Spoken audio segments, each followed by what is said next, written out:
Breaking news Rangareddy జిల్లా మైలార్దేవుపల్లి టాటానగర్లో భారీ అగ్ని ప్రమాదం సంభవించింది. దట్టమైన పొగతో భారీగా మంటలు ఎగిసిపడుతున్నాయి. సంఘటనా స్థలానికి చేరుకున్న ఫైర్ సిబ్బంది మంటలు అదుపు చేస్తున్నారు. ఈ ప్రమాదానికి గల కారణాలు తెలియాల్సి ఉంది.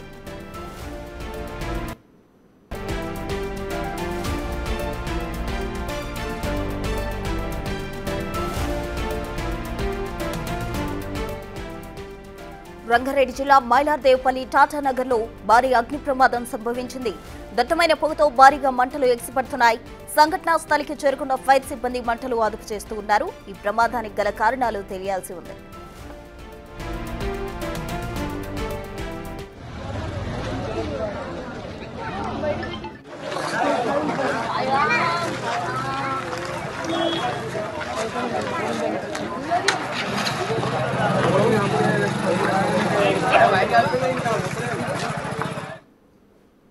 మైలార్దేవుపల్లిలో అగ్ని ప్రమాదానికి సంబంధించి పూర్తి డీటెయిల్స్ మా ప్రతినిధి సురేష్ ఫోన్ లైన్ లో అందిస్తారు. సురేష్, మైలార్దేవుపల్లి పోలీస్ స్టేషన్ పరిధిలో భారీ అగ్ని ప్రమాదం సంభవించింది. స్క్రాప్ గోదాంలో ఒక్కసారిగా మంటలు చెలరేగి గోదాం అంతా కూడా వ్యాపించడంతో వెంటనే స్థానికులు ఫైర్ ఇంజిన్ కి సమాచారం ఇవ్వడం జరిగింది. ప్రస్తుతం 3 ఫైర్ ఇంజిన్లు స్పాట్ కు చేరుకొని ప్రస్తుతం మంటలను ఆర్పే ప్రయత్నం చేస్తున్నారు. ఆదివారం కావడంతో ఎవరు అక్కడ పనిచేసే వాళ్ళు లేకపోవడంతో ప్రాణ నష్టం అయితే జరగలేదు. కానీ భారీగా ఆస్తి నష్టం జరిగి ఉంటుందని చెప్పేసి కూడా అక్కడ ఉన్నటువంటి వాళ్ళు చెప్తున్నారు. ప్రస్తుతం అయితే మరో 2 ఫైర్ ఇంజన్లు కూడా అక్కడ చేరుకొని మంటల్ని పూర్తిగా అదుపు చేసే ప్రయత్నం చేస్తున్నారు. స్క్రాప్ గోదాం కావడంతో భారీగా మంటలు ఎగిసి పడుతున్నాయని చెప్పేసి కూడా అక్కడ ఉన్న స్థానికులు చెప్తున్నారు. అవసరమైతే మరిన్ని ఫైర్ ఇంజన్లు తీసుకొచ్చి ఆ మంటల్ని 2-3 గంటల్లోనే అదుపులోకి తీసుకొస్తామని చెప్పేసి కూడా చెప్తున్నారు. అయితే ప్రమాదానికి గల కారణాలు ఏంటి, ఏ విధంగా అగ్ని ప్రమాదం జరిగిందనే దానికి సంబంధించి మంటలు అదుపులోకి వచ్చిన తర్వాత కేసు నమోదు చేసి దర్యాప్తు చేస్తామని చెప్పేసి కూడా స్థానిక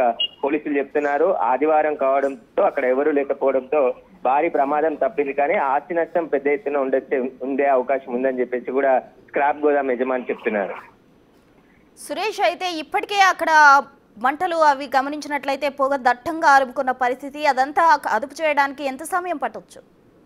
అంటే స్క్రాప్ గోదాం కాబట్టి అనేక రకాల వస్తువులు అందులో ఉంటాయి. పాత ఇనుప సామాన్కి సంబంధించిన పాటు మరికొన్ని వస్తువులు అన్ని అక్కడ ఉండడంతోనే పొగలు దట్టంగా వ్యాపించి అటు చుట్టుపక్కల భారీగా వ్యాపించడం జరిగింది. అక్కడ ఉన్నటువంటి స్థానికులు కూడా ఒక్కసారిగా భయాందోళనకు గురి కావడంతో వెంటనే అక్కడికి ఫైర్ ఇంజన్లు చేరుకున్నాయి. మరో 2-3 గంటల్లో మంటలను అదుపు చేసే ప్రయత్నం చేస్తామని చెప్పేసి కూడా ఫైర్ ఇంజన్ చెప్తున్నారు. ప్రస్తుతం 3 ఫైర్ ఇంజన్లు అక్కడ మంటల్ని ఆర్పేందుకు ఉపయోగిస్తున్నారు. అవసరమైతే కంట్రోల్ కాకుండా మరిన్ని పక్క స్టేషన్ల నుంచి కూడా ఫైర్ ఇంజన్లు తెప్పించి మంటల్ని అదుపు చేసే ప్రయత్నం చేస్తాం. అటువైపు ఎవరు రాకుండా పోలీసులు మొత్తం ఏదైతే ఫైర్ ఇన్సిడెంట్ జరిగిందో అక్కడికి స్వాధీనం చేసుకోవడం జరిగింది. అటు ఎవరిని కూడా అలౌ చేయట్లేదు. ప్రస్తుతం అయితే మంటల్ని అదుపు చేసే ప్రయత్నం ఫైర్ ఇంజన్ సిబ్బంది చేస్తున్నారు.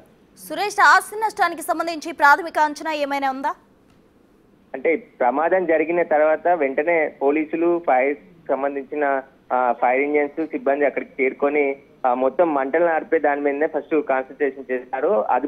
పూర్తిగా మంటలు అదుపులోకి వచ్చిన తర్వాతే ఎంతవరకు ఆస్తి నష్టం జరిగింది, ఎలా ప్రమాదం జరిగింది, షార్ట్ సర్క్యూట్ వల్ల జరిగిందా లేదంటే ఇతర కారణాలు ఏమైనా ఉన్నాయనే దానికి సంబంధించి దర్యాప్తులో అన్ని విషయాలు కూడా బయటకు వచ్చే అవకాశం. Right, thank you Suresh.